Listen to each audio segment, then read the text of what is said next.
All right, we are recording for chapter 21? 21 of The Phantom Menace.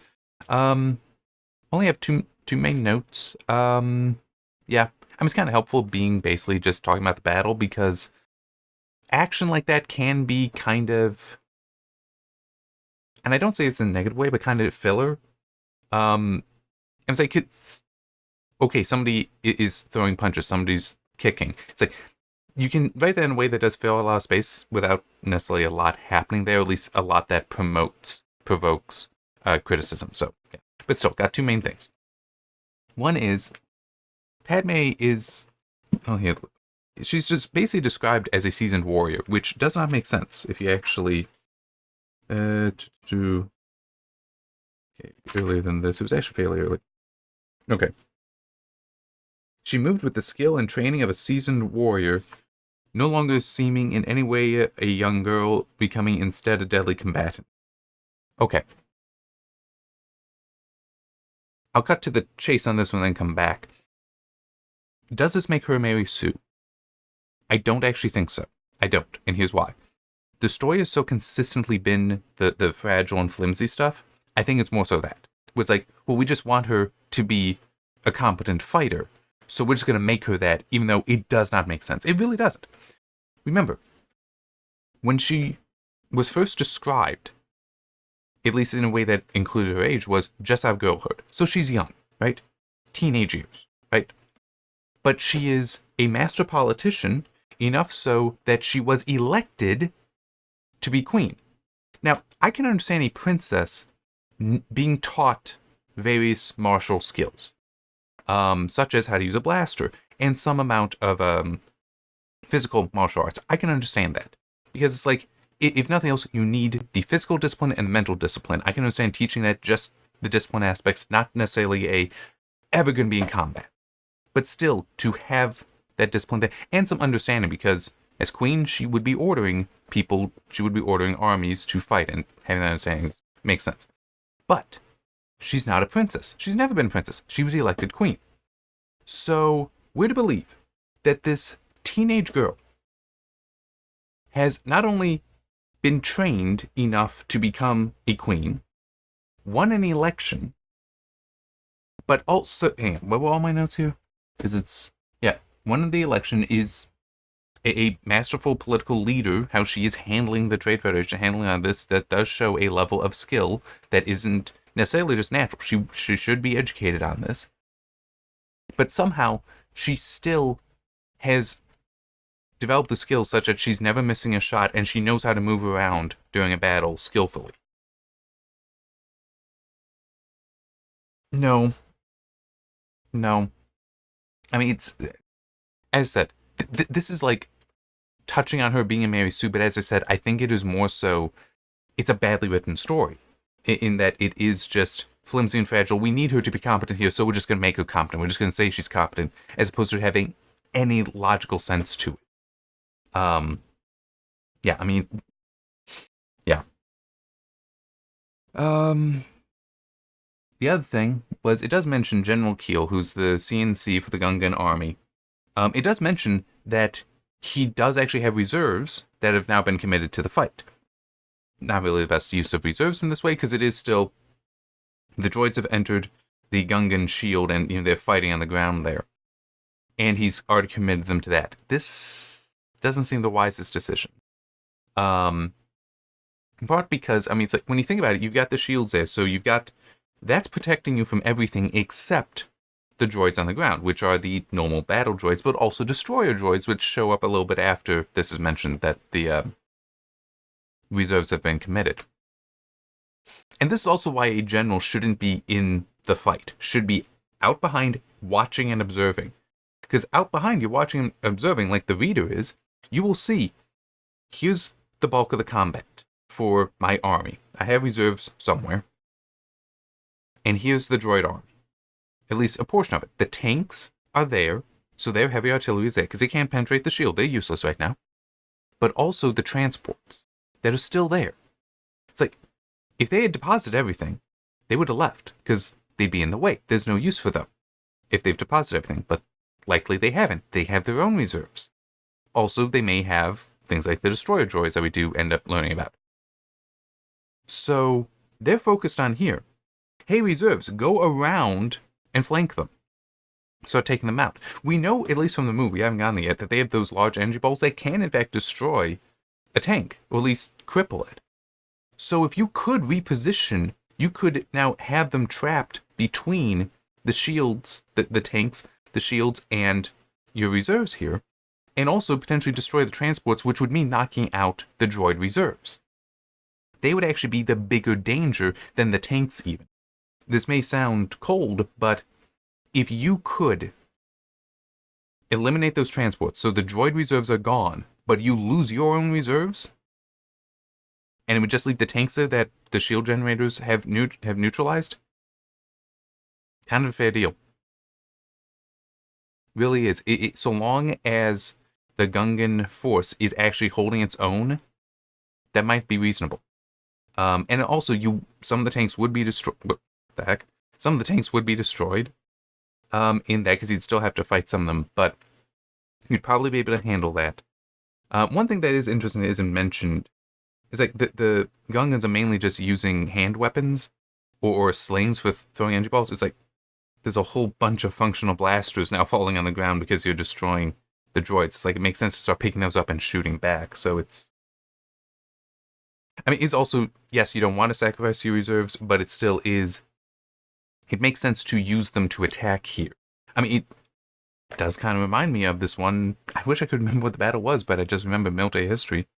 This battle of Alexander the Great's, where he was outnumbered heavily, but he understood the value and power of cavalry. So what he did was he had his main lines be just a half circle that would collapse down every time that they needed to because they were being attacked, most likely by the Persians. And so they just keep doing that. The whole idea was to buy time because his cavalry was out dealing with the enemy cavalry. Because he knew if his cavalry could defeat their cavalry, and they ultimately did, they could come over and they would wipe out what remained of the opposing army. Didn't matter. Cavalry, being on horse, that is how different ground force foot soldiers are from cavalry. That is the distance between them in warfare. That, yes, hundreds of cavalry can take on potentially, more hundreds, potentially touching on thousands. I guess it would depend on the exact ratio, but that is completely reasonable. And he did win.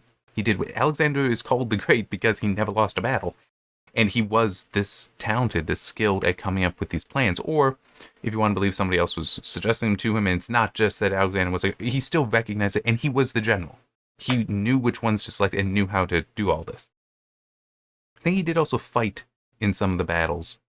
But it would have been a different time, for one thing, but also an element of him being present would be morale building for his troops. And I think he's one of those, like the kinds of stories of that there are obvious wounds to his clothing, but not to him kind of thing. There's also stories like that with George Washington, who would not be considered the great for his military prowess. There was a lot of battles he lost.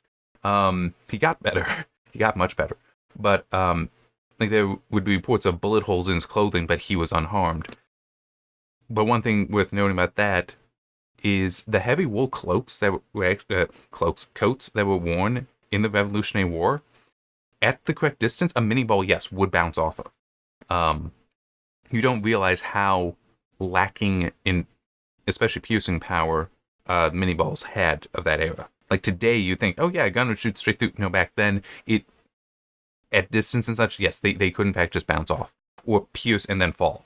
Pierce the clothing but then fall off. Yeah. Anyway, so I do like the mentioning of the reserves there, but it's just you could probably use them better than just, oh no, we need more people here fighting here. It's like, well, there's other things to fight here because it is, unless you can defeat the droid ground soldiers, then you're gonna lose. Like, they are the greatest threat to you because you can handle the tanks with the shields. But if they are advancing, if they take out a shield generator, which we know they do from the movie, you're in big trouble because now you got to deal with the tanks. But if the tanks are distracted, use reserves, get around there and start wiping them out. Start taking out the droid reserves. I guess a way to put it is never let a battle be simple. It's like, okay, you have the conflict right here because that's how never let it be that simple. Get more involved with it. Bring it to more places because that can, if you're the one directing it, that means you're in control. You are leading the battle, not your enemy. So you're controlling that situation. And maybe it is you can even have situations where it's like, break the reserve up, even. Like, have some smaller groups that try to just, start drawing forces away. So then so it's like you are sacrificing them. But if you can make your enemy think that, oh, I have to go over here, I have to go over here. So they start splitting up the forces. Now you can use a larger force to come in and start sweeping up what's left. I'm saying, so many things you can do. And in fact, they are kind of doing that in Theed, where they split up there to distract the droids that are by the hangar, the main contingent outside the hangar but nearby. They distract them to bring them over there, so that way they can attack and have more time to deal with the droids in the hangar. That makes sense to do. He's the CNC, Commander-in-Chief, of an army of a warrior people, versus the Naboo that is supposed to be peaceful, that not that well written, not that well thought out. So, yep. Yeah, it will be interesting when I have to start doing this. Maybe I'll try to find myself some military history texts. But, it can be hard. About a month ago, went to a Barnes & Noble. I couldn't spend too much time in there, unfortunately, because other people wanted to get out that I was there with. But looking at some of the military history, a lot of them just seem to be biographies. It's like, I don't know if I would assume they do. I just don't know where to look, where to find them. But just like a book, and it could be a large size book that just has like every page, like on one page you have a map of battlefield and one moment in that battle, and then the next page like explaining what's going on there, what you're seeing there. And if that's a full page, great. If it's not, that's fine too. Then you flip and it's like the next phase in the battle and explains what's happened. Next page, another phase, description of the battle. That would be awesome. Because I don't need to know a biography of Alexander the Great. I want to know about the battles there. That's what I want to learn from. But it is still, knowing some of the man is helpful. Like one thing I remember hearing about him, I can stop this soon, is he apparently said that everything a man needs to know is contained in the Iliad. Having read it, don't get me wrong, it's a good story, and I think that it is worthy of such careful analysis as his statement implies. But I don't mind going on and reading some more books. But I do kind of understand his point, and it is interesting, because you definitely do have, like, one thing that I know is that it is nice character progression is how the Iliad starts with Achilles being upset at